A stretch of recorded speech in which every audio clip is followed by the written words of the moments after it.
بسم الله الرحمن الرحيم، والصلاة والسلام على رسول الله صلى الله عليه وسلم النبي الأمين. النهاردة هعمل معاكم الكريم شانتيه بمنتهى السهولة، لأن في بنات كتيرة جدا ما بتعرفش تعمله، وهو بصراحة سهل ومكوناته يعني سهلة وموجودة عند أي عطار. فهنسمي الله وهنشوف هنعمله ازاي. أول حاجة هنسمي الله، هنشوف المقادير اللي معايا كيس كريم شانتيه من ماركة دريم. الماركة دي ممتازة يا بنات.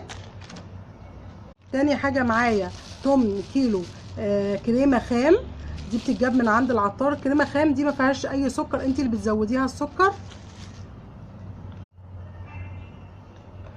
ومعايا مية متلجة.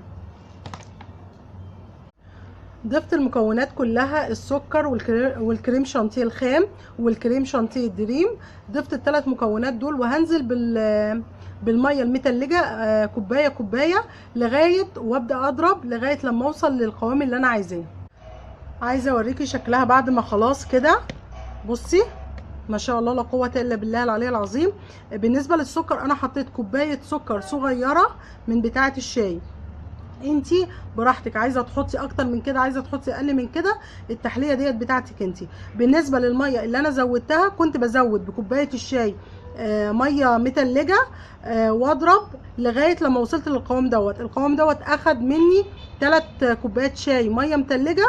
بالنسبه لك انتي هتبصي على القوام. بصي اول ما تحسي ان القوام بدأ يتقل معاك، وفي نفس الوقت شبه الكريم شانتيه اللي انت بتشوفيها على التورته، وخلاص كده القوام بتاعك بيبقى 10/10. بدخلها الفريزر، بتقعد من نص ساعه لساعتين براحتك. وبعد كده اهو بتدخليها في كيس الحلواني، وبالشكل ده قوامها بسم الله ما شاء الله لا قوه الا بالله.